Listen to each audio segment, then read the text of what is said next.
बिस्मिल्लाहिर्रहमानिर्रहीम। अस्सलामु अलैकुम वरहमतुल्लाहि वबरकातुहू।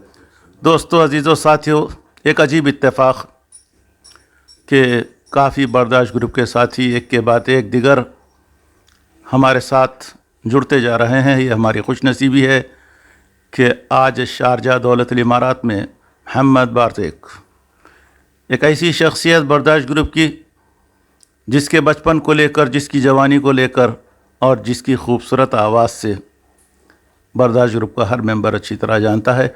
आइए आज हम आपको मोहम्मद बारज़ेक से मिलाते हैं। जनाब, आपका इस्तकबाल है बर्दाश्त ग्रुप में। शुक्रिया।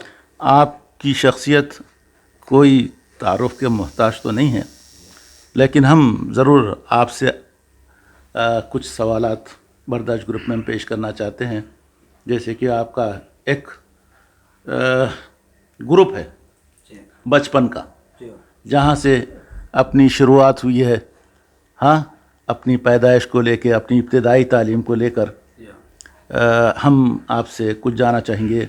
आपकी पैदाइश और उसके बाद आपकी तरबियत और तालीम कैसे हासिल हुई आपको, उसके बारे में हम आपसे जानना चाहते हैं। अस्सलाम वालेकुम वरहमतुल्लाहि वबरकातुहू। सबसे पहले मैं जनाब सदर साहब और नायब सदर साहब का शुक्रिया अदा करूँगा। मैं तकरीबन 4 साल पहले हमको बर्दाश्त ग्रुप में शिरकत करने का मौका मिला था और हमारी शमूलियत के बाद में बर्दाश्त ग्रुप में लगातार हम उनके साथ में राब्ता क़ायम किए हुए थे। और सदर साहब हमारे बचपन के दोस्त ही नहीं बल्कि हमारे पड़ोसी भी थे और स्कूल के हमारे साथी भी थे।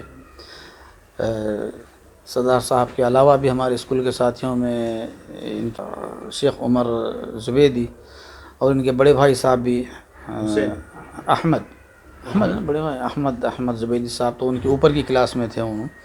बहरहाल हम सब बचपन के साथी और स्कूल के भी सब साथी रहे हैं। डॉक्टर ब्रदर्स वगैरह भी स्कूल में, और स्कूल के साथियों में डॉक्टर फ़ज़ल साहब, डॉक्टर इफ्तिखार साहब, डॉक्टर फ़ज़ल और डॉक्टर इफ्तिखार साहब भी रहे हैं। और वहलन वालों में जैसे अब्दुल्ला वहलान और अबू बकर वहलान जैसे भी हमारे ख़ास साथियाँ भी रहे हैं। और शेख अली बावज़ीर साहब के बड़े भाई मरहूम शेख हुसैन बावज़ीर और शेख अफसर बावज़ीर भी हमारे क्लासों में रहे हैं। बारज़ेक, ये तो आपके बचपन के साथी थे। उस वक्त के असातिज़ा, उनसे मुताल्लिक़, उनकी तरबियत से मुताल्लिक़ कुछ कहिए आप। जी हाँ, उस ज़माने में हमारे स्कूल के असातिज़ा रह चुके हैं जो कि काबिल ज़िक्र थे। ग़ुलाम ताहिर साहब, अब्दुल हमीद साहब और अब्दुल रज़ाक़ साहब, और ख़ुद बारकस के रहने वाले थे सालेह बासरिमान मौल साहब और अब्दुल्ला बारकिन मौल साहब, और ख़ुद सदर साहब भी जो बिन हैदरा ख़ानदान से ताल्लुक़ रखते थे, सदर साहब स्कूल के। तो इनके अलावा भी कई सलीम साहब थे, ख्वाजा साहब थे, क़ुरैशी साहब थे। कई स्कूल के कई असातिज़ा हमारे साथ रह चुके हैं। जी हाँ। हाँ, बारज़ेक, अक्सर स्कूल में फंक्शंस हुआ करते हैं। आप उन फंक्शन में कोई हिस्सा लेते थे? और उस वक्त के आपके बचपन के जो साथी, ख़ासकर हमारे सदर साहब ख़ुद, इनसे मुताल्लिक़ ये आप स्कूल के ज़माने में इनकी क्या एक्टिविटीज़ थी? जी हाँ, उस ज़माने में जो प्रोग्राम्स हुआ करते थे स्कूल में, तो मैं तकरीबन खेल कूद में मैं हिस्सा लिया करता था। जैसे फ़ुटबॉल हो या ऐसे खेल कूद में लेते थे। ड्रामे वगैरह में तो मैं हिस्सा नहीं लेता था। ड्रामे में सदर साहब और भी उनके साथ में और भी दूसरे भी लिया करते थे ड्रामे में हिस्सा। मैं ड्रामे में तो मैं हिस्सा नहीं लिया था, लेकिन फ़ुटबॉल वगैरह में जो है ना मैं हिस्सा लेता था। आइए अब हम आपसे इमारत कब और किस वक्त आप तशरीफ़ लाए, और इमारत में माशाल्लाह आपकी एक तवील खिदमत जो आपने यहाँ पर अंजाम दी है, उससे मुताल्लिक़ हम आप कुछ। जी हाँ, मैं तकरीबन 1980 में 1980 में इमारत आया था। और उस वक्त मैं एक जगह एक दुकान पर काम करता था। उस दुकान में कैशियर के इससे काम करता था मैं, और सुपरमार्केट पे। 1984 में फिर उसके बाद में मैं पुलिस में, शारजा पुलिस में शामिल हो गया, भर्ती हुई मेरी। तकरीबन 7 महीने की पुलिस ट्रेनिंग हुई, फायरिंग के मुकाबले हुए।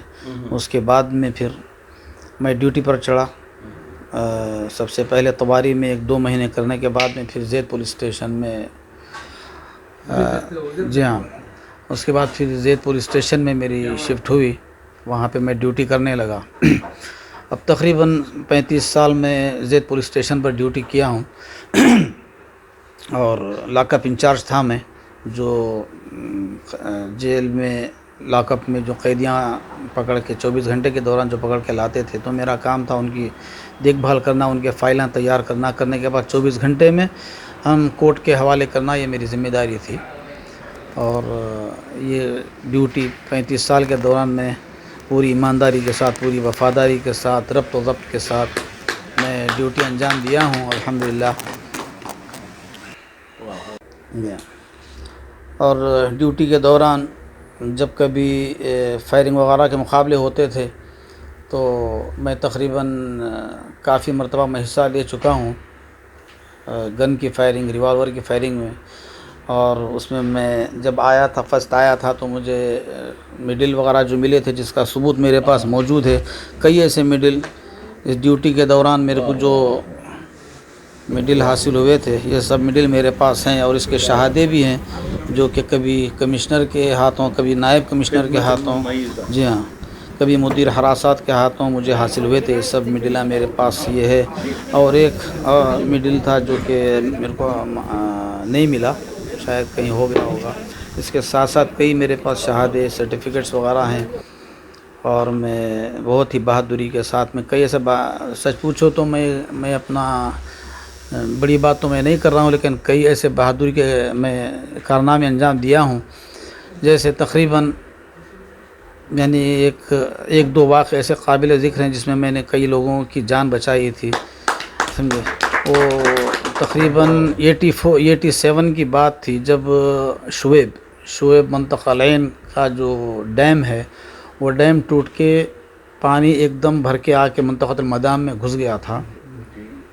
तो उस वक्त में कई लोग वादी में फंस गए थे, जो कि वादी चल रही थी, खड़ी भी नहीं थी, वादी बह रही थी। उस वक्त कई लोगों को मैंने अपने कंधे पर उठाकर तकरीबन 12-14 आदमियों को, जिसमें औरतें भी शामिल थी, जो रोड क्रॉस कर रहे थे और वादी में फंस गए थे। तो ओमान से आते हुए लोग थे, कुछ जाते हुए थे, उन लोगों को मैंने अपने कंधे पर उठाकर बीच पानी में से जो है ना निकाला था। जी हाँ, क्योंकि जी हाँ, उस ज़माने में मीडिया नाम की कोई चीज़ नहीं थी, मोबाइल नहीं थे, मोबाइल का ज़माना नहीं था, वीडियो कैमरे वाला नहीं थे। इसलिए खैर शायद अल्लाह शाहिद है उसका, और कोई भी नहीं। एक शाहिद जी मैं हाँ, भी हूँ। जी हाँ, उस वादी के टूटने से कुछ हाँ। घंटे पहले की रिकॉर्डिंग मेरे पास है। हाँ, सद मारी, वो सद क्या नाम, सद शुएब। उसकी कुछ घंटे पहले जी हाँ, मगरिब के टाइम में जाके रिकॉर्डिंग किया और रात में ये हादसा हुआ। जी हाँ, रात का हादसा कर, बिल्कुल सही बात। जी हाँ, बिल्कुल सही बात है। जब वादी टूट के पूरे का पूरा महल्ला, खेती बाड़ी सब कुछ बह गए थे, उसमें बहते हुए पानी में जो ना कुछ लोग भी बह गए थे, जो अपने गाड़ियों के साथ में बीच में फंसे हुए थे। निकलने का कोई रास्ता नहीं था, वो लोग जान जाने का पूरा ऐसा हो गया था। लेकिन जी जोखम थी, जी हाँ। तो उस वक्त मैं पानी में उतर के, जबकि मेरे अपने साथियाँ भी डर रहे थे कि जो ना तू भी डूब जाएगा जाकर, पानी इतना उसका तेज़ी से बहाव था पानी का। तो लेकिन वो एक इंसान में एक ऐसा जज्बा होता है, कुदरती बात है कि जो है ना पुलिस की जब ड्रेस पहन लेता है आदमी, तो जो है ना उसमें अंदर से खुद कुदरती जो है ना जज्बा आ जाता। चूँकि मैं पानी में तैरने का तो बड़ा ही माहिर था उस ज़माने में, जी हाँ। तो मेरे को खौफ नहीं था कि पानी में डूब जाऊँ, क्योंकि मैं तैरना अच्छी तरह जानता था। तो उतर के मैं पानी में वहाँ तक गया, डूबते हुए, गोते खाते हुए। कुछ बरसात का, बारिश का पानी था, गंदा पानी था, वो सब बह रहा था। कुछ पानी पेट में भी चले गया, लेकिन मैं बग़ैर इसकी परवाह किए हुए पानी में उतर के जाके आदमियों को, उन औरतों को एक एक को ऐसा कंधे पर उठाकर जो है ना मैं लेके आके बाहर छोड़ता गया। और फिर उसके बाद में मेरे शुरता वाले देख लिया कि मैं पानी में बार बार मैं डूब रहा हूँ, गिर रहा हूँ, क्योंकि मेरी खुद जान का ख़तरा था। तो मेरी कमर को रस्सी भी बांध दिए थे वो लोग, मेरे शुरता वाले जो मेरे साथ में थे, जो खुश्की में खड़े हुए थे, मेरी कमर को रस्सी बांध के मेरे को छोड़े थे। तो वो लोग पकड़े हुए थे रस्सी, और मैं पानी में गिरते हुए उठते हुए पहुंच के फिर वहां से आदमियों को निकाल के बाहर लेके आया। ये हुआ था। उसके बाद में भी एक ऐसा बड़ा वाक़या हुआ था, तकरीबन यही 8, 9, 10 साल पहले। एक मुठभेड़ हो गई थी एक बड़े मुजरिम के साथ में, जो कि शारजाह से एक बड़ी गाड़ी चोरी करके, मर्सिडीज़ चोरी करके वहाँ से आ रहा था आदमी। जैसे हमारे पुलिस स्टेशन पे खबर पड़ी कि एक आदमी भाग के आ रहा है चोरी करके वहाँ से, तो हम फ़ौरन यहाँ पे ज़ेद के दोबार पे घेराव करके उसका रास्ता बंद कर दिए थे। उस हादसे में हमारा एक मुदीर था पुलिस का, जो एक स्टाफ था, उसको मुलाजिम था सैफ अतनी जी, उसकी जान गई थी, उसकी गोली लगी थी, यहाँ से गोली लग के ऊपर से गोली छत सर में से निकली थी उसको, तो मिस्किन वो तो कुछ देर के बाद मर गया। कई देर तक तो उसका हमारा इनकाउंटर रहता था, कई गोलियां तो हमारे सर के ऊपर से बाजू से कई गोलियां हमारे से गए। उसने भी फायर कर रहा था हमारे ऊपर, हम लोग भी फायर कर रहे थे उसके ऊपर, समझे। काफ़ी दूर तक जाने के बाद में आखिरकार वो मुलाजिम के साथ में जो ना पकड़ने के लिए पीछे से जाके हमला करने के लिए उसको गए थे हम गिरफ़्तार करने के लिए, चूँकि वो सामने फायरिंग कर रहा था, पीछे ख्याल नहीं किया। पीछे हम गए उसको पकड़ने के लिए, बिल्कुल करीब थे, उसने जैसे ही पलट के जो ना फायर कर दिया हमारे उस मुलाजिम के ऊपर, तो गोली यहाँ लगी थी, उसके सर में से निकली जी, हाँ भेजा निकल गया था उसका, लेकिन उसी वक्त में नहीं मरा वो, चूँकि आदमी को जब भेजा भी निकल जाता उसी वक्त में नहीं मरता, क्योंकि दिल उसका बराबर काम कर रहा था। तो कितनी देर तक वहाँ पर उस मुलाजिम को मैंने, उस इंस्पेक्टर को मैंने अपने गोद में उठा के जल्दी से बहुत दूर तक ले गया, क्योंकि रमल के टिब्बे थे, रमल में ये हादसा हुआ था। गाड़ी में मैंने डालकर, फिर मेरा एक दूसरा साथी गाड़ी में डालकर सीधा हॉस्पिटल लेकर पहुँचे। कुछ देर बाद उसकी मौत वाक़ई हो गई, लेकिन वो वाक़या मेरे दिमाग में, दिल में आज तक भी घर किया हुआ है। ऐसे कई ऐसे हादसे होते रहते पुलिस में, जब ड्यूटी करने के बाद में कई ऐसे छोटे बड़े हमारे साथ इत्तेफाक़ात होते रहे, लेकिन ये काबिल ज़िक्र वाक़यात थे ऐसे। तो वाह वाह वाह वाह, आपकी शुजाअत पर, आपकी बहादुरी पर हम फ़ख्र करते हैं। बहुत बेहतरीन आपने कारकर्दगी अंजाम दी है, इतना 35 साल का अरसा शारजाह में। चलिए अब आखिर में आपसे आखिरी एक सवाल कि आपकी वो खूबसूरत आवाज़ को लेकर हमने जो अक्सर ग्रुप में सुनते हैं, हाँ, तो कोई एक हो जाए नगमा, ताकि इस इंटरव्यू में वो भी रिकॉर्ड हो जाए आपके। मैं समझता हूँ इसी मुनासिबत, जी हाँ, इसी मुनासिबत से ही गाना होना चाहिए, क्योंकि हमारे बचपन के दोस्त हैं, तो उसी मुनासिबत से मैं गाना पेश करूँगा। आया है मुझे फिर याद वो जालिम, गुज़रा ज़माना बचपन का, हाय रे अकेले वो दौड़ के जाना, और नाना बचपन का, आया है मुझे फिर याद वो जालिम, वो खेल वो साथी वो झूले वो दौड़ के कहना आ छूले, हम आज तलक भी ना भूले, हम आज तलक भी ना भूले, वो ख्वाब सुहाना बचपन का, आया है मुझे फिर याद वो जालिम। जी वैसे गाना तो ये बहुत तवील है, लेकिन वक्त की मुनासिबत से मैं इतना ही। बहुत बहुत शुक्रिया आपका। अब बर्दाश्त ग्रुप से हम आपसे चंद सवालात करेंगे ज़रूर। जब से आप बर्दाश्त ग्रुप को ज्वाइन किए हैं, अपने आप में क्या आप तब्दीलियाँ महसूस करते हैं? जी बर्दाश्त ग्रुप एक ऐसा ग्रुप है, इसके मुतालिक मैं क्या कहूँ, जिसको वैसे भी कई ग्रुप ऐसे हैं लोगों के पास है, मेरे पास भी ग्रुप हैं, लेकिन ये बर्दाश्त ग्रुप एक ऐसा ग्रुप है जिसको सरे फहरिस्त होना चाहिए, जिसमें ग्रुप में बहुत ही अच्छे अरकान हैं, सारे के सारे एजुकेटेड हैं, पढ़े लिखे काबिल हैं, जिसमें डॉक्टर भी मिलेंगे, इंजीनियर भी मिलेंगे, और क्या बोलेंगे, पढ़े लिखे सब के सब अच्छे लोग हैं, और हर कोई अपनी अपनी फील्ड से जो ताल्लुक़ रखते हैं, वो अपना अपना फ़न, अपने अपने, कोई शायरी पेश करते हैं, कोई गाने पेश करते हैं, और कोई जैसे डॉक्टर फजल और डॉक्टर इफ्तिखार हैं, वो अपनी फील्ड से मुताल्लिक़ हम लोग को हर चीज़ से आगाह करते हैं, बीमारियों से, दवाइयों से, हर चीज़ से। तो मेरे ख़्याल में बहुत ही अच्छा ग्रुप है बर्दाश्त ग्रुप। जी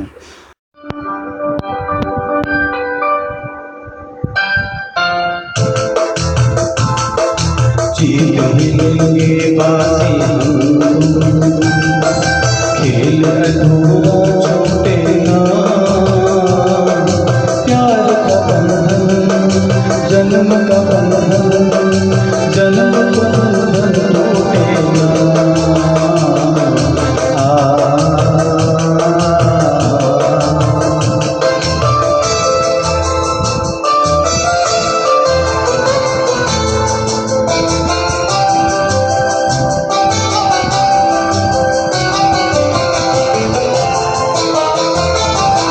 मिलता है जहाँ धरती से गगन, मिलता है जहाँ धरती से गगन, आओ वहीं हम जाएं, तू मेरे लिए मैं तेरे लिए, तू मेरे लिए मैं तेरे लिए, इस दुनिया को इस दुनिया को बोल बसाए मेरी जन्नत, जिसको ज़माना लौटे ना, प्यार का बंधन जन्म का बंधन, जन्म का बंधन प्यार का बंधन टूटे ना।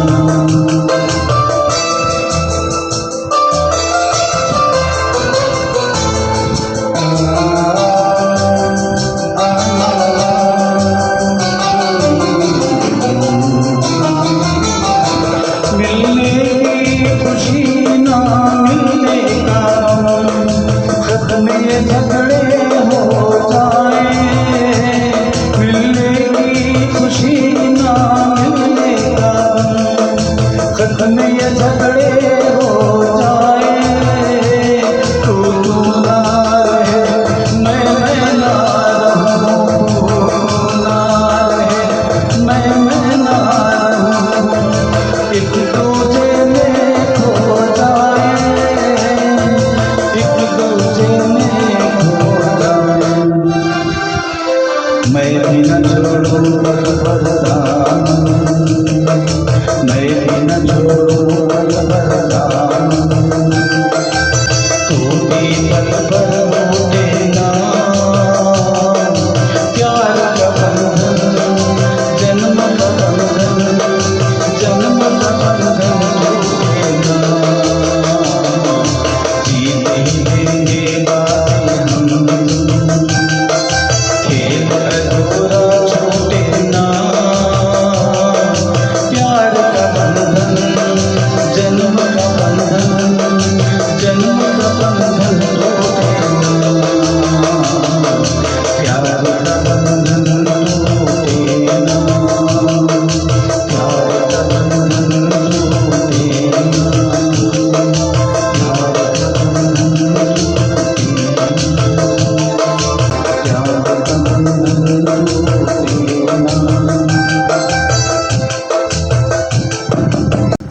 शुक्रिया आपका बहुत बहुत।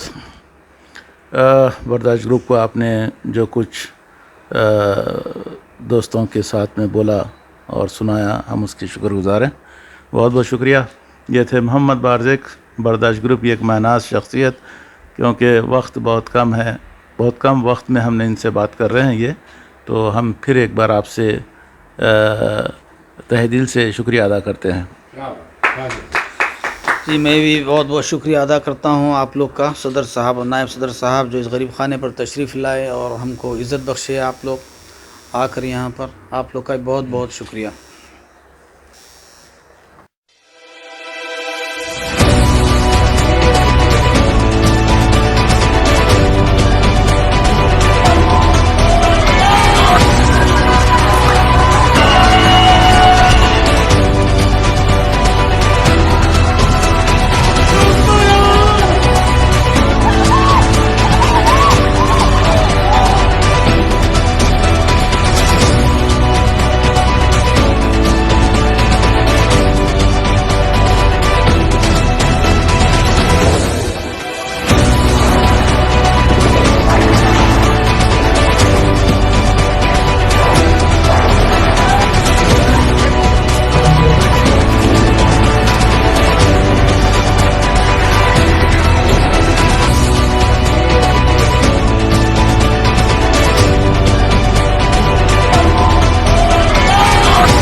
दोस्तों, अजीज़ों, साथियों, ज़माना बड़े शौक़ से सुन रहा था, हम ही सो गए दास्तां कहते कहते।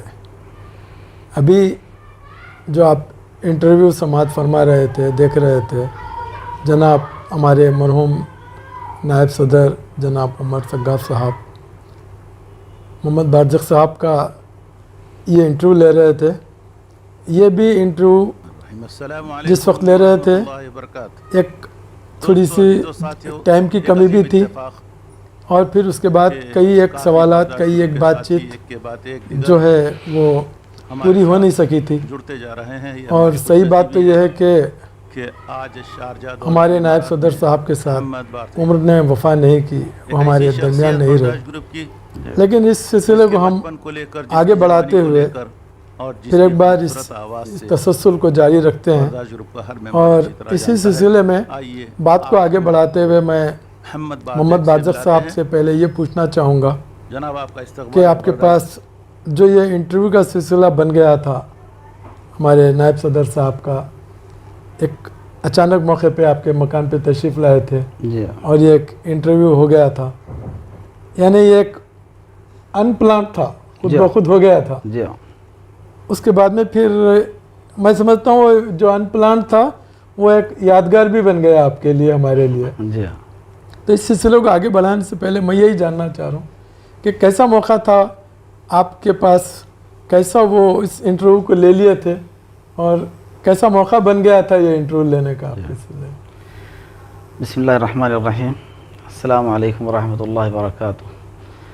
सबसे पहले तो मैं ममनून मशकूर हूँ सदर साहब का और नायब सदर डॉक्टर फजल अहमद साहब का और हमारे सुलेमान जुबैदी साहब का, जो ख़ास तौर पर सऊदीया से इस वक्त आए हुए हैं, हमारे मेहमान हैं यहाँ पर।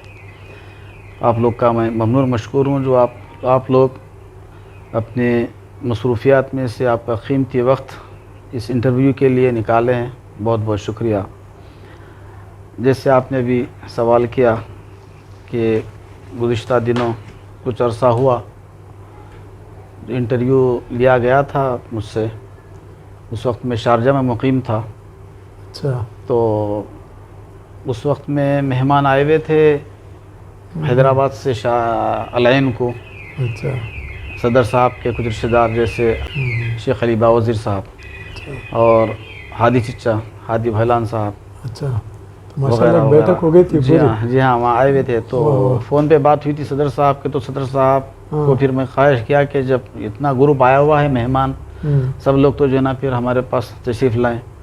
तो वो लोग अपना वक्त निकाल के फिर पूरे हमारे पास शारजा में आए थे। आने के बाद में अच्छा माशाल्लाह बैठक हुई, बहुत सी इधर उधर के बातचीत, पुराने ज़िक्रियात निकाले। जी हाँ। तो इंटरव्यू से मुताल्लिक़ अचानक ला के फिर कैमरा रख दिया हमारे सामने। तो इसके लिए मैं मालूम नहीं था कि इंटरव्यू होने वाला है। इंसान इंटरव्यू के लिए एक ज़हनी तौर पर तैयार होता है पहले, लेकिन नहीं मालूम था मेरे को इंटरव्यू भी होने वाला है। लेकिन जैसे तैसे हबीब उमर सग्गाफ़ साहब तो मगर सदर साहब की आदत है हमेशा कुछ नया काम करने की। जी हाँ। तो सरप्राइज़ हो गया मेरे लिए उस वक्त में। जी हाँ। तो हबीब उमर सग्गाफ़ साहब अल्लाह मग़फ़िरत फरमाए, वो थे, इंटरव्यू लिए उन्होंने। तो सबसे पहले मैं ये हबीब उमर सग्गाफ़ साहब के मुताल्लिक़ बोलूँगा। बेहतरीन शख्सियत, हद्दिल अज़ीज़ शख्सियत थे वो। माशाअल्लाह, सही बात। कैसी यादें रही आपकी हमारे उमर सग्गाफ़ साहब के साथ, नायब सदर साहब के साथ? जी, जैसे मैंने कहा हबीब उमर सग्गाफ़ साहब की क्या तारीफ़ करें। बर्दाश्त ग्रुप जब से कायम हुआ है उस वक्त से ही बर्दाश्त ग्रुप को परवान चढ़ाने में सबसे ज़्यादा हाथ मैं समझता हूँ हबीब उमर सग्गाफ़ साहब का रहा है। वो उनकी नज़र हमेशा बर्दाश्त ग्रुप पे इस तरह रहती थी कि जैसे कहते हैं, अरबी में बोलते हैं मुराक़िबा करते रहते 24 घंटे में। कौन क्या 24 घंटे नज़र रहती थी उनकी, लगे हुए रहते थे बर्दाश्त ग्रुप के ऊपर के कौन क्या डाल रहा है, कहीं किसी की दिल शकनी तो नहीं हो जा रही, कहीं किसी की दिल आज़ारी तो नहीं हो जा रही, कहीं कोई गैर गलत चीज़ तो पेश नहीं कर दे रहा जिससे बर्दाश्त ग्रुप का नाम उसका ख़राब हो जाएगा। ये पूरी नज़र रहती थी हबीब उमर सग्गाफ़ साहब की।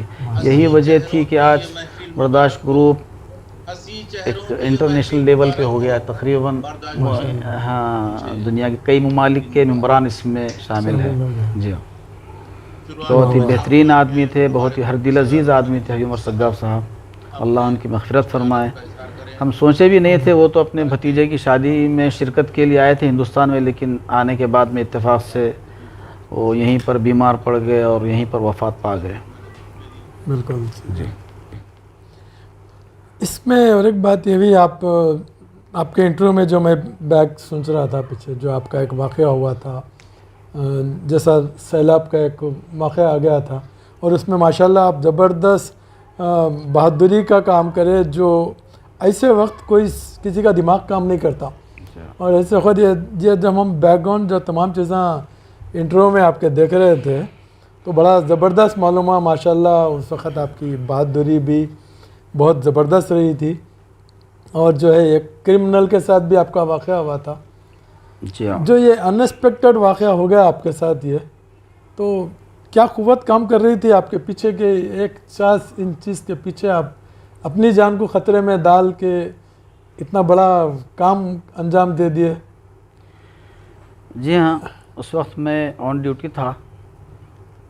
मेरी ड्यूटी मदाम पुलिस स्टेशन पर थी उस वक्त में, इससे पहले भी मैं ज़िक्र किया था।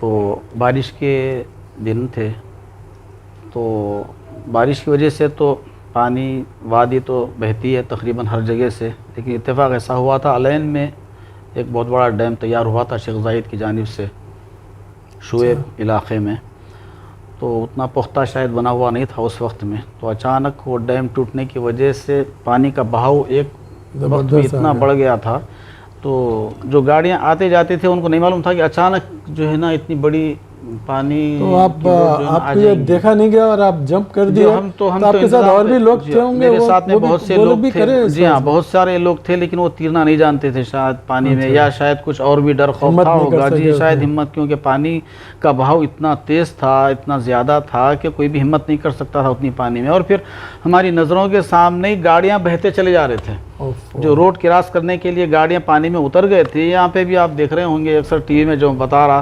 पानी की बहाव से जो है ना अक्सर गाड़ियाँ जो है बह जाते हैं, उसी तरह से। तो माशाल्लाह एक बहादुरी की एक ज़बरदस्त 60 मिसाल आप बना दिए। जी, 60-70 सीटों वाली जो इतनी बड़ी बस होती, पैसेंजर बस आप देखें, वो इतनी बड़ी बस पलट के जो है ना पानी के बहाव में चले गई। तो आप अंदाज़ा लगा सकते हैं पानी का कितना ज़्यादा बहाव था उस वक्त में। छोटे गाड़ियाँ भी जो है ना कुछ बह के, उसमें कुछ लोग थे ओमानी थे अक्सर, क्योंकि रास्ता ओमान से इमारात में घुसने का रास्ता था वो। तो कुछ लोग उसमें गाड़ियों में फंसे हुए थे। तो जाहिर है इंसान नहीं देख सकता किसी को, अपनी किसी की जान ख़तरे में है और हम दूर से खड़े के तमाशा देख रहे हैं। वो आजकल लोग तो सेल्फी बनाते नहीं हो सकता था उस वक्त। मैं हिम्मत करके, क्योंकि अल्हम्दुलिल्लाह मैं पानी के तैरने में मैं अच्छी महारत हासिल है मेरे को, तो दिल में तो उतना डर नहीं था मेरे को पानी से, लेकिन किसी हाल में सोच लिया था, मैं इरादा कर कि इन लोग की जान बचाना है हर हाल में, क्योंकि हमारे इस नज़रों के सामने हम नहीं देख सकते किसी की जान जा रही है, पानी में बह रहे हैं लोग। हाँ, कुछ बह भी गए, कुछ गाड़ियाँ पकड़ लेकर ठहरे हुए थे। तो मैं हिम्मत करके ड्यूटी पर था मैं। Very good. जी हाँ, उतर गया मैं पानी में। उतर के जैसे जैसे गिरते पड़ते पानी में गाड़ियों तक पहुंच के वो लोगों को फिर मैं एक एक करके अपने कंधे पर बिठा के फिर ला के खुश्की में छोड़ा, फिर गया यहाँ तक कि फिर, क्योंकि मेरी भी हालत लाग़िर हो गई थी उस वक्त। मेरे साथ यहाँ देख के मेरी कमर पर रस्सी भी बांध दिए थे, बहुत लंबी रस्सी थी, बांध लिया, लेकिन वो काम नहीं है वो रस्सी। बहरहाल जहाँ तक दूर जाना था रस्सी वहाँ भी ख़त्म हो गई थी वो।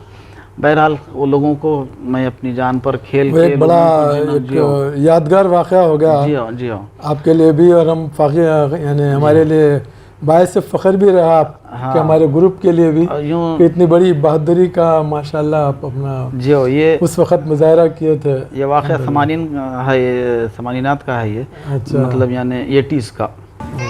तो उस ज़माने में मोबाइल भी नहीं था, बड़े बड़े वीडियो कैमरे हुआ करते थे, लेकिन ये अचानक ये होने वाला है किसी को नहीं मालूम था, वरना मीडिया आ जाती थी पहले से लेने के लिए। तो जी हाँ, तो बहुत बड़ा वाक़या हुआ था वो। अल्हम्दुलिल्लाह मैं कई आदमियों की जान बचाने में मैं कामयाब रहा।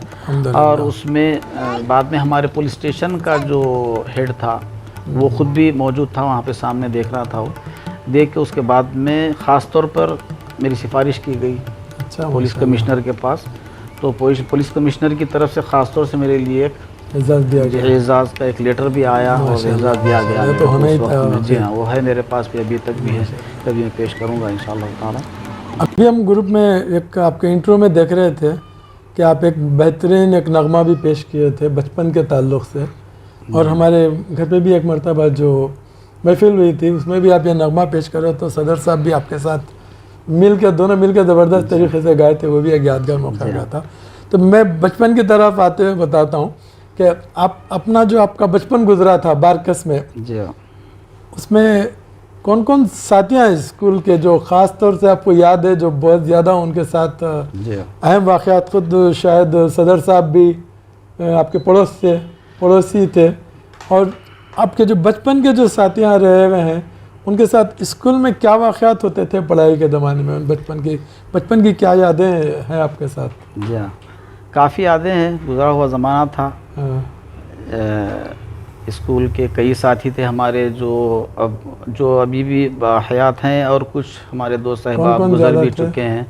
हमारी क्लास में तो जैसे आपके छोटे भाई साहब डॉक्टर इफ्तिखार अहमद साहब भी हमारे साथ में थी, उमर रिजवान साहब एक थे, काफ़ी अरसा हो गया उनको, पता नहीं कहाँ है वो लोग, बाहर है यहाँ पे पता नहीं, वो थे। मोहम्मद बामरान थे, रुबैया अच्छा, जानते होंगे, यहाँ पर हाँ, आते रुबैया। कभी। जी हाँ, बोसी भी थे क्या? जी इस्माइल हाँ, बोसी? इस्माइल बोसी और उमर जुबैदी, फ़ारूक जिनका नाम फारूक, है। अच्छा, जी हाँ, ये है वैसे हुसैन बावज़ीर साहब, शेख अली बावज़ीर साहब के अफसर के बड़े भाई, ये हैं, क्लासमेट थे हम लोग सब। ये उस वक़्त जो बारकस में बचपन गुजरता था, बारकस का जो माहौल था, लोग नमाज की अपनी पाबंदी करते थे, स्पोर्ट्स की तरफ तवज्जो रहती थी, और घर में भी एक डिसिप्लिन रहता था, सबका एक डर रहता था, ख़ास तौर से माँ बाप का तो जो है ज़बरदस्त डर रहता था।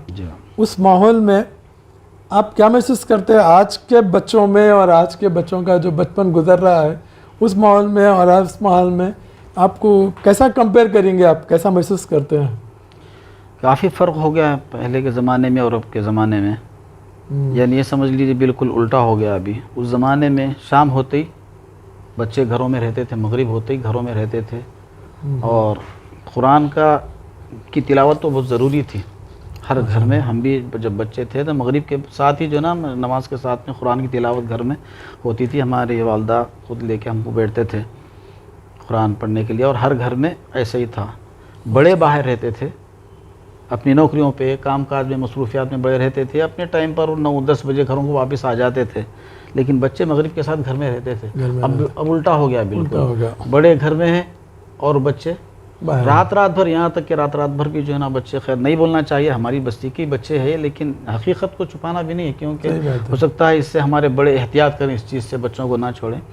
बच्चे गलियों में इधर उधर खेल में कूद में लगे हुए हैं, रात में भी, रात देर गए तक। ऐसा नहीं होना चाहिए, लेकिन आजकल ऐसा हो रहा है, ऐसा जो नहीं होना चाहिए। बर्दाश्त ग्रुप में माशाल्लाह आप सबसे पहले आपसे शुरुआत होती है सुबह से, अज़ान के साथ से लेकर के जी अल्हम्दुलिल्लाह। एक बड़ी पाबंदी के साथ आप तमाम चीज़ों को पेश करते जाते हैं, इसमें तमाम चीज़ों के साथ ये कैसा मैनेज करते हैं आप? ये बराबर आपको अपने मसरूफियात से या टाइम निकाल के एक सेटअप करते हैं आप इसको, प्रोग्राम को स्टार्टिंग से, ये कैसा आप जी अल्हम्दुलिल्लाह। प्रोग्राम बनाते हैं? वैसे हर मुसलमान को तो नमाज़ों की तो पाबंदी करना चाहिए ही। नमाज ऐसी चीज़ तो नहीं है कि हमको फुर्सत मिले तो नमाज़ पढ़ेंगे, ऐसा नहीं है, बल्कि पहले हम नमाज को अहमियत दें, बकिया औक़ात में अपने पूरे काम पूरे करें। तो मेरा बचपन से ही, या आदत बोलें, शौक़ बोलें, जो भी है, फ़जर की नमाज़ किसी हाल में नहीं छोड़ता मैं। तो फ़जर की नमाज़ से पहले मेरी नींद होशियार हो जाती है तहज्जुद के लिए, अल्हम्दुलिल्लाह। और अल्लाह सुब्हानहू व तआला के पास तहज्जुद की नमाज़ और रोज़े की बड़ी ही बहुत ज़्यादा अहमियत है, क्योंकि ये एक मख्फ़ी इबादत है। सही बात। जी हाँ, ये सिर्फ बंदा और अल्लाह सुब्हानहू व तआला के बीच में तहज्जुद की नमाज़ और रोज़ा, क्योंकि ये ज़ाहिरी तौर पर नहीं है, सिर्फ अल्लाह और जानता और इंसान ही जानता है। तो इसलिए मैं ज़्यादा अहमियत देता हूँ तहज्जुद की नमाज़ को। तहज्जुद की नमाज़ के साथ ही मैं सबसे पहले मैं बोलता हूँ कि बर्दाश्त ग्रुप भी अल्लाह सुब्हानहू व तआला के नाम से अज़ान के साथ ही जो तो आप शुरुआत कर देते हैं, बिल्कुल जी हाँ। स्टार्टिंग अल्लाहु अकबर, अल्लाहु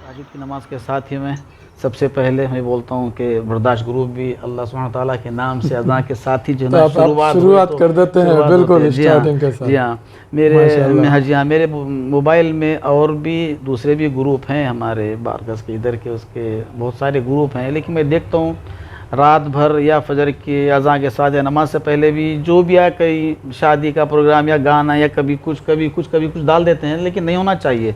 सुबह की शुरुआत अल्लाह सुब्हानहू ताला के नाम से और अज़ान से अगर हो जाए तो बहुत ही अपने बर्दाश्त ग्रुप में एक डिसिप्लिन बना हुआ है, जी हाँ। एक रूल्स रेगुलेशन बने हुए हैं, जी हाँ, और इसको सबको फॉलो करना ज़रूरी है। जी हाँ। तो आप क्या महसूस करते हैं कि ये रूल्स रेगुलेशन मैं तो मतलब दूसरे किसी ग्रुप में नहीं है, लेकिन हमारे पास जो कानून क़वानीन ये तमाम चीज़ें बनी हुई हैं, ये एक ग्रुप की बढ़ाई के लिए, ग्रुप को एक मुस्तहकम और एक सेटल करने के लिए तमाम चीज़ें हैं, ये तमाम चीज़ें।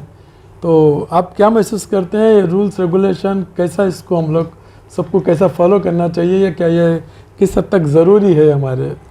जी हाँ, बर्दाश्त ग्रुप माशाल्लाह से बहुत ही बेहतरीन ढंग से लेकर चल रहे हैं आप लोग। सदर साहब और मरहूम सग्गाफ साहब गुजर जाने के बाद में अब आप नायब सदर हैं, आप और सलेमान ज़ुबैदी साहब, और आपका मुराक़बा भी माशाल्लाह से पूरा है कि कौन क्या डाल रहा है क्या नहीं डाल रहा है। तो बर्दाश्त ग्रुप में माशाल्लाह बहुत ही डिसिप्लिन से आप लेकर चल रहे हैं आप लोग, ये बहुत अच्छा है। और ना दूसरे ग्रुपों में ये चीज़ नहीं है, हमारे ग्रुप में ये खूबी है कि डिसिप्लिन है सबसे अच्छी चीज़।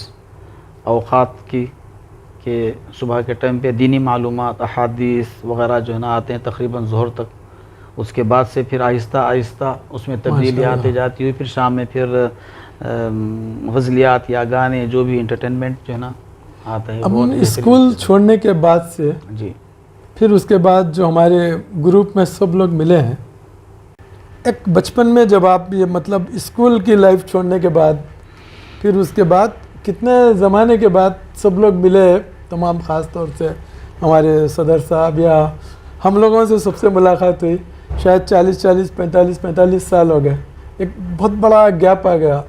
कैसा ये सब में मुलाकात हुई और कैसा बर्दाश्त ग्रुप में आपकी शमूलियत हुई है, कैसा इसमें सर्कल बन गया एक, और फिर एक तरीक़ा ऐसा हुआ कि सब लोग एक ग्रुप के ज़रिए सब फिर से मिल गए एक ज़माने के बाद। क्या कहेंगे आप इस बारे में? जी बड़ा अच्छा सवाल है आपका। इस बारे में इसका सहरा सदर साहब शेख मोहम्मद बिन अली ज़ुबैदी साहब के सर जाता है। तो उनकी शुरू से ही आदत रही है ग्रुप इकट्ठा करना, दोस्तों को इकट्ठा करना सही, लेकिन ये बहुत बड़ा बेहतरीन बहाना मिल गया उनको, ये व्हाट्सएप की टेक्नोलॉजी को सही यूज़ कर लिया, सही इस्तेमाल किए उन्होंने। तो पहले तो उनका इरादा था कि पहले ज़ुबैदी घराने को एक जगह करेंगे। अच्छा। वो होते होते बाद में फिर ख्याल आया कि क्यों ना फिर स्कूल के दोस्तों को भी इकट्ठा करते जाएं, एक के बाद दिगर जो है ना बढ़ते गया, ग्रुप बढ़ते गया। तो मैं समझता हूँ अब हमारा ग्रुप तकरीबन 120 या 130 हम लोग भी करीब 40 साल बाद मिले। जी हाँ, और वाकई जी आहिस्ता आहिस्ता बढ़ते गया ग्रुप अपना। तो स्कूल ख़त्म हो जाने के बाद में हर कोई अपने अपने तलाश रोज़गार के लिए कई कंट्रीज चले गए, दूसरे मुल्कों को चले गए, समझे। तो हम भी चले गए थे वैसे ही, समझे। तो हम भी चले गए थे वैसे ही। जब ये ग्रुप कायम होने के बाद में फिर पता चला कि अरे फ़लान दोस्त हमारा उस कंट्री में, फ़लान दोस्त हमारा उस कंट्री में, फ़लान दोस्त उस कंट्री में है। हाँ, तो जब कभी हम इंडिया आते थे तो फिर वो दोस्त कभी कोई रहते थे, कोई उधर गए हुए रहते, तो आहिस्ता आहिस्ता सबसे लेकिन ग्रुप से आज सब एक जगह बंधे हुए हैं जैसा। जी हाँ, एक जगह, हाँ, दूर होते हुए भी एक जगह, दूर होते हुए भी सब। जी हाँ, जब चाहे हम ये अपने दोस्त से जो ना बात कर सकते हैं, कांटेक्ट कर सकते हैं। जी हाँ, ये बहुत बड़ी बात होगी जी हाँ। माशाल्लाह से, माशाल्लाह। आपका अब जो ग्रुप चल रहा है बर्दाश्त ग्रुप, और हमारे जो सभी मेंबर्स हैं, जो मिनी ग्रुप के भी मेंबर्स हैं और भी मेंबर्स हैं, इन सब के लिए आपका क्या मैसेज है क्या प्याम है आपका उन सब के? हम जी सब- तमाम मेम्बरान से मैं गुजारिश करूँगा जितने मेम्बरान हैं सब के सब इसमें पूरी तरह से शामिल हो और अपने वजूद का एहसास दिलाएं, बहुत क्योंकि अच्छी बात। जी हाँ, क्योंकि 10 15 20 25 शायद इतने ही एक्टिव हैं, वो उनको हम सुनते भी हैं देखते भी हैं। बकिया तकरीबन 80 90 शायद मेंबर सिर्फ सुनते होंगे या सिर्फ देखते ही होंगे। जी, तो मैं उनसे भी गुजारिश करूंगा कि वो लोग भी आगे बढ़ें, वो लोग भी अपनी अपनी तरफ से कुछ पेश करें ताकि एक दूसरे के साथ में ताल्लुकात आए मिले। बढ़े। जी हाँ। आपका अभी भी गल्फ जाना आना होते रहता है? आपके बच्चे कितने हैं और कहाँ पर हैं? सब सेट हो चुके हैं? जी हाँ, मेरे 2 बच्चे हैं, दोनों भी वहीं पर मुकीम हैं और मैं भी अभी जाते आते रहता हूँ। यानी वीज़ा जब होता है तो 6 महीने के अंदर फिर इमारात में एंट्री होना ज़रूरी होता है, अच्छा। तो उससे पहले कभी 2 महीने या कभी। बच्चे सब वहीं पर सेटल हैं आपके पूरे? जी हाँ, इमारात में शारजा में जो है सेटल है वहाँ पर, वहीं पर जॉब करते हैं। कितने बच्चे हैं आपके? 2 बेटे हैं, दोनों भी वहीं पर हैं। अच्छा। ये पैदाइश भी वहीं की, मेरे वैसे तो 2 बेटे 2 बेटियां हैं, पूरे के पूरे सब के सब वहीं की पैदाइश है और वहीं पर है। अच्छा जी हाँ। माशाल्लाह। एक छोटी बेटी है जो फ़िलहाल मेरे साथ यहाँ पे, वो भी मेरे साथ जाती आती, जब कभी स्कूल की छुट्टियाँ होती है तो छुट्टियों में फिर अपने भाइयों के जाके आ पास जाती है। मनाने के लिए जाती है। जी हाँ। उस ज़माने में स्पोर्ट्स का बड़ा शौक़ था सबको, स्पोर्ट्स गेम्स स्पोर्ट, उसके साथ साथ एक्सरसाइज करते थे लोग और दंगल भी जाना करना। तो आपका भी ऐसा शौक़ था मतलब पहलवानी करना या दंगल जाना, एक्सरसाइज करना, ये तमाम ये एक्टिविटीज़ भी आपके कभी सुनने में आते थे? जी बहुत अच्छा सवाल किया आप। ये सवाल हमारे सदर साहब से भी कनेक्ट है। अच्छा। वो इसलिए कि हमारी एक बेहतरीन फ़ुटबॉल टीम थी। अच्छा। सदर साहब को अच्छा याद होगा, ये 70s की बात है। अच्छा। और सदर साहब को भी अच्छी तरह याद होगा कि उन्होंने बेहतरीन गोलकीपर थे हमारी टीम के। अच्छा, गोलकीपर ओहो, थे। पूछिए मत आप। अच्छा। और ऐसे ऐसे स्टाइल से गोला रोकते थे, बॉल रोकते थे कि वो शायकीन देखते थे उनकी इस कमाल स्टाइल को देखने जी हाँ, के जी हाँ, ये ख़ास बात मैं भूल गया देखने। अच्छा आप याद दिलाए ये चीज़। हाँ। बहुत बेहतरीन स्टाइल में जो है ना बॉल उसमें रोकने वैसे का चेक उनका। ड्रेस में भी रहते होंगे स्पोर्ट्स के और उसके साथ स्टाइल। जी और लेकिन ड्रेस वगैरह तो नहीं होता था उस ज़माने में, समझिए। अच्छा। हाँ, आम कपड़ों में ही, यानी अपने घरेलू चड्डी बनियान में, उसमें ही फुटबॉल खेलते थे। अच्छा। लेकिन हमारी टीम के गोलकीपर जिलान साहब थे हमारे, अच्छा। सदर साहब। अच्छा। या बेहतरीन गोलकीपर थे। आप कहते हो? जी हाँ, मैं फुटबॉल प्लेयर था मैं भी। अच्छा। जी हाँ, हमारी एक बेहतरीन टीम थी और अच्छे मैच भी खेलते थे हम लोग। अच्छा। जी हाँ। और ये चक्की पहाड़ के नीचे का हिस्सा पूरा चटियाल मैदान था उस ज़माने में। अच्छा। अब तो काफ़ी बस्तियां बस गए हैं वहाँ पे। वहाँ पे भी मैच होती थी। और मैच अब आज जो होटल क्या जुमेरा होटल जो बारकस में है, जुमेरा होटल नहीं थी, चटियाल मैदान था उस ज़माने में, वो हमारा मैदान था, फुटबॉल मैदान था। तो वहाँ पे हमारी टीम थी। अच्छा। तो दूसरे टीमों के साथ में मैचेस वहीं पर होते थे हम लोग के। अच्छा। अच्छा। जी हाँ। तो 70s के बाद में सदर साहब तो सफ़र किए, इमारात के लिए चले गए। उसके बाद में आहिस्ता आहिस्ता टीम भी ख़त्म होने लगी, लोग हमारे फुटबॉल प्लेयर सब बाहर चले गए। हमको शौक़ हुआ था पहलवानी का, तो गौस पहलवान के दंगल को जाते थे हम। अच्छा। हाँ जी हाँ, हमारे से पहले हमारे ताज मोहम्मद खान साहब, TM खान साहब भी जाते थे। अच्छा। जब इन्हों जाते थे हमारे सामने जिक्र करते थे। अच्छा। जब हमारे घर में थे हमारे ताज मोहम्मद खान साहब, क्यों साहब, हमारे ताज साहब। करीब में है जो। हाँ जी हाँ, जी हाँ, जब घर में थे तो उन्होंने रोज़ आके जिक्र करते थे गौस पहलवान के दंगल को, और उन्होंने तकादा करते थे मेरे को भी चलो बोल के। अच्छा। लेकिन उस वक्त में नहीं, शौक़ तो था लेकिन जाता नहीं था, क्योंकि कुछ और मसरूफियात थे हमारे, क्योंकि घर में रहना मेरा बहुत ज़रूरी था। हमारे वालिद वालदा अबू धाबी इमारात के लिए चले गए थे, मैं अकेला था, तो घर में हमारी बहन और भावच के साथ मेरे को रहना ज़रूरी रहता था घर में। अच्छा माशाल्लाह। जी हाँ।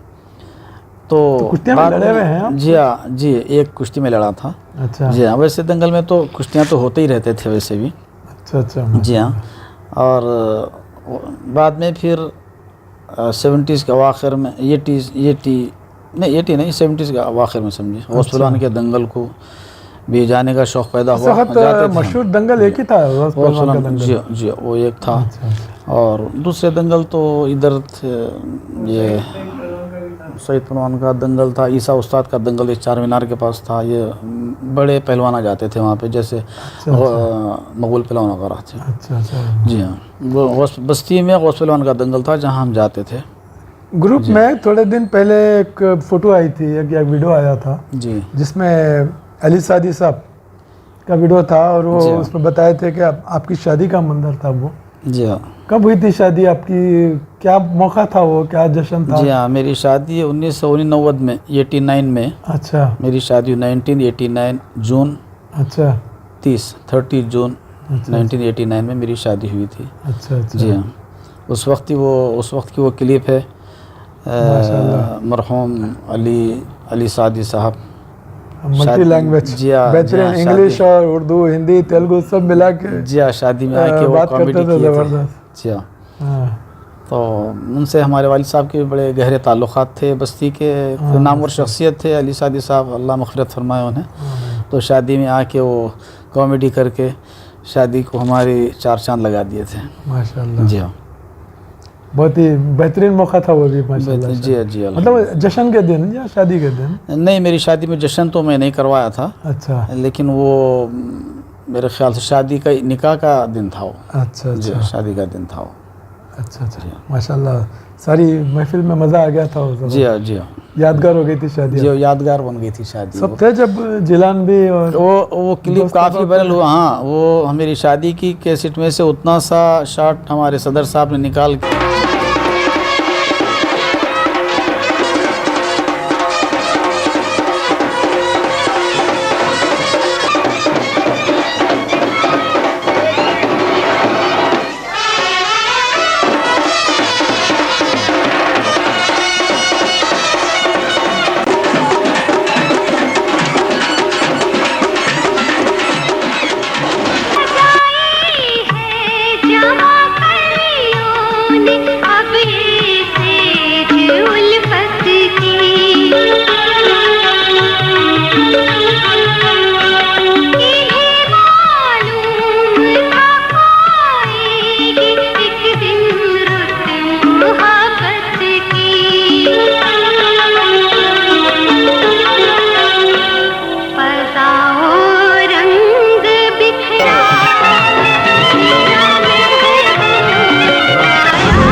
गरीब से होती है, दूर से होती है, करीब से होती है, मगर जहाँ भी होती है ऐ मेरे दोस्त, शादियाँ तो नसीब से होती है।